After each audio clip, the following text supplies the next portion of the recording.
क्या परेशानी है गौवंश से? अरे बाबूजी बहुत परेशानी है, सब चरे डरती हैं। अब रात भर जागे के पास है, रात चरे चालू है, रात के जागे का परत है। अगर अभी तक बंद होते तो हमारी फसलें बच जाती। अगर देखा जाए तो वास्तविक पूरा जानवर इस समय सड़क पर है और जिससे रात में दिखाई नहीं देता और साधन आते हैं और सीधे गाय से टकराते हैं और उनके वाहन सवारों की मौत हो रही है। बुंदेलखंड में कहावत है कि कार्तिक मास रात हर जो तो टांग पसारे घर मत सो तो, माने कि कार्तिक के महीना में किसानों को दिन रात मेहनत करनी चाहिए अगर फसल को खेतन में लहलहात भाव देखो चाहते हैं। लेकिन अगर जी लाइनें आज के टाइम पे लिखी गई होती तो सिर्फ कार्तिक महीना की नहीं बल्कि 12 के 12 महीना की बात कही जाती।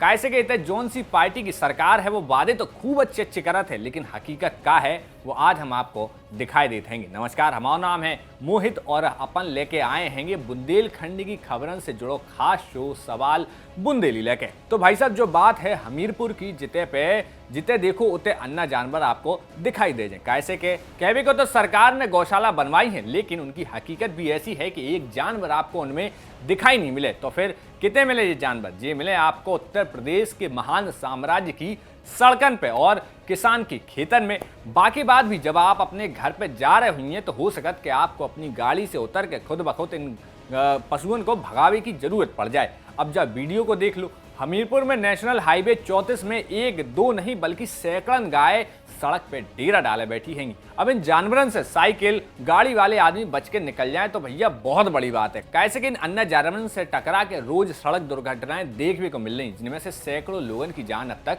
जा चुकी है। ये नेशनल हाईवे 34 राष्ट्रीय राजमार्ग 34 कहलाता है, जहाँ पर अन्य जानवरों की बहुत ज्यादा समस्या है। सैकड़ों की तादाद पर शाम से आकर ये सड़कों पे आकर गाय बैठ जाती हैं, अन्ना जानवर बैठ जाता है, जिससे दुर्घटनाएं बहुत हो रही हैं। आए दिन मौत के मुंह में लोग समा रहे हैं और एक साल के अंदर सैकड़ों मौतें हो चुकी हैं।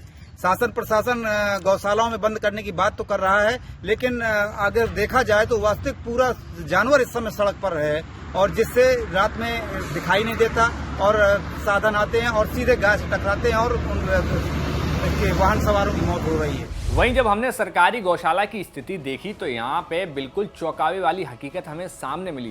कैसे कि मवई जार गांव में बनी सरकारी गौशाला में हमें एक भी गाय अंदर नहीं मिली। हाँ, भेड़ बकरियां जरूर गौशाला के अंदर इतने उतने घूम रही थी, जबकि लोगों के मुताबिक जहाँ गौशाला के बाहर करीब 300 से ज्यादा अन्ना पशु बाहर घूम रहे। बस इतने देखने के बाद जब हमने इतने के ग्राम प्रधान और गौशाला इंचार्ज से बात करी तो भैया उनने जो गोल मोल जवाब दो, बाकी बात तो हमें ही सोचने लगे कि भैया हम भी इन गैयन के संगे कौन सड़क पे जाके इतने होते बैठ ही जाएं। लगभग 4 वर्ष पहले बनी थी, 300 लगभग गोवंश है। वर्तमान में चरवाहों द्वारा चराने गए हैं और हमारे ही गांव में चूंकि 5 किलोमीटर दूर पड़ती है गोवंशशाला, इस वजह से गांव में व्यवस्था कर दी गई है, वहीं रहते हैं जानवर। आज से जानवर आ रहे हैं, हमारे चरवाहे लेबर इसकी तार फेंसिंग की प्रक्रिया पूरी कर रही है। आज से पूरी तरह से ही स्थापित कर दिया जाएगा जानवरों को। इसमें गौशाला खाली है, गौशाला में एक भी जानवर नहीं है, क्यों? बताया कि 5 किलोमीटर दूर था, जानवर गांव के लोग अपने अपने जानवर नहीं संभाल रहे थे, तो पूरी तरह से हम अपने गांव में फिक्स किए थे जानवरों को, वहाँ पे जानवर रहते हैं। अब गौशाला होते की जिम्मेदारन की बात तो आपने सुन ही ली, लेकिन अब किसानन की भी सुन लो कि जिनकी जिंदगी में खेतन की चौकीदारी करने को काम अब अलग से बढ़ गया है। गोरू चाहे डारे बाबूजी प्रधान खाई गए 2 बार गए 3 बार लगे कहो है प्रधान से, लेकिन उनका आते कि नहीं गौशाला सब खाली आ पड़े हैं। प्रधान तो हाँ कौन से सुनी सोनू प्रधान और चंद्रपाल प्रजापति धनपुरा। कितना जानवर घूम रहा है सड़क पे? जानवर तो कम से कम 300-400 जानवर हुए। गौशाला में नहीं है, एक भी जानवर नहीं है। कहाँ है? सब हार में है। हाँ, वहीं बरादरी में बैठा था और रात के उन्होंने चरा थे उनको। अब भी यहाँ हुई है खेतन में बड़ाई लते आवत है, जे फसल में आवत है। प्रधान नहीं सुन रहे, 2 दाई 3 दाई गए प्रधान सोनू प्रधान खाई का दिन कौन भैया अब तो ना हमारी भूसा नहीं आया, अब न बेड़वाई भी चंद्रपाल का आया अब तो मैं न बेड़वाई पाई हूँ और दुल्ही बात बेड़वाई हूँ अल्लाह दुल्ही हुई गए। क्या समस्या है गौवंश से आपको? फसल तो चरी जाती है, प्रधान है तो उनके सेफ्टी नहीं कर रहा था, न बांधा था। धनपुरा है, खड़ाई है, सबसे ज्यादा धनपुरा खड़ाई के जानवर हमें परेशान कर रहे हैं। क्या परेशानी है? यही गल्ला चरे चालू है, रात के जागे का परत है। अगर अभी तक बंद होते तो हमारी फसलें बच जाती। गौशाला में क्यों नहीं बंद है? अब ये प्रधान समझे। क्यों नहीं बंद कर रहे हैं? अभी प्रधान है तो प्रधान मंत्री बन चंद्रपाल गए हैं। प्रधान तो बिल्कुल हुआ है। प्रधान क्या कहता है? कहोगे तो तुम्हें बंद नहीं की, ने कहते दीपावली बाद बंद कर दिया, फिर तो हम बंद नहीं कर सकते हैं। तो गौशाला खाली पड़ी है, सारे जानवर सड़क पे, खेतों पे। खेतन हो गया 50-60 ये रोज आवत ने रात के। अबे हार में हूँ। अब देखें को अब तुम्हें दिखा दें।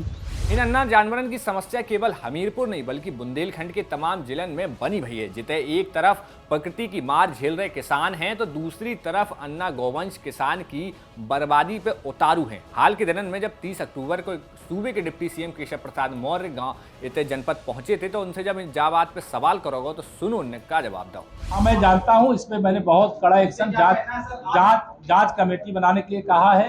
अभी कल की मुझे कुछ शिकायत आई थी, उसकी जांच कमेटी बना करके जांच करने, जो दोषी होंगे अभी नगर पालिका की गौशाला की जो शिकायत कल की आई थी उस पर कार्रवाई करने को कहा है। बाकी जो गौशालाएं हैं उनमें सुचारू रूप से गौओं के लिए, गौवंश के लिए, रख रखाव के लिए उचित प्रबंध किया जाए। उसका व्हाट्सएप ग्रुप बनाया जाए, वहाँ ग्राम विकास अधिकारी हो, पंचायत राज का हो, प्रधान हो, पूर्व प्रधान हो, सबका सामूहिक रूप से फोटोग्राफ भेजा जाए। तो गौवंश के सवाल पर कमेटी बनावे की और जांच करने की बात डिप्टी सीएम इतने से कह के चले गए। इतना ही नहीं, हमने जब इतने के सीडीओ से और तमाम अधिकारियों से जा मुद्दे पर सवाल पूछा तो उन्होंने तो जा बात को जवाब देवो ही मुनासिब नहीं समझो। इस वक्त हम खड़े हैं विकास भवन हमीरपुर। यहीं पर है सीडीओ ऑफिस, जिला विकास अधिकारी, मुख्य विकास अधिकारी, दोनों कार्यालय यहीं पर हैं। जो जिम्मेदार हैं सड़कों पर गायों के टहलने, क्योंकि जिले में 303 गौशालाएं बनी हैं और कई हजार गौवंश सड़कों पर घूम रहे हैं, गौशालाएं खाली पड़ी हैं। हमने कई बार सीडीओ हमीरपुर मथुरा प्रसाद मिश्रा जी को मैसेज किया, फोन किए, लेकिन वो सामने आने को तैयार नहीं है। न कुछ बोलना चाहते हैं, न जिम्मेदारी लेना चाहते हैं। आखिर अगर सीडीओ जिम्मेदारी नहीं लेंगे तो कौन जिम्मेदारी लेगा? अब अधिकारियों को जो हाल है तो सड़कन पे गैया तो घूमते ही वही मिले। पूरे जिले में इतने से लेके होते हर जगह गौशालाओं की टैग लगी गाय घूमत भाई आपको दिख जाए, रात में चौक चौराहन पे बैठी मिल जाए। खैर, इन गायन के नाम पे राजनीति तो खूब मंचन से करी जात, लेकिन सड़कन पे का हकीकत है जो आप देख के समझ ही गए हुई।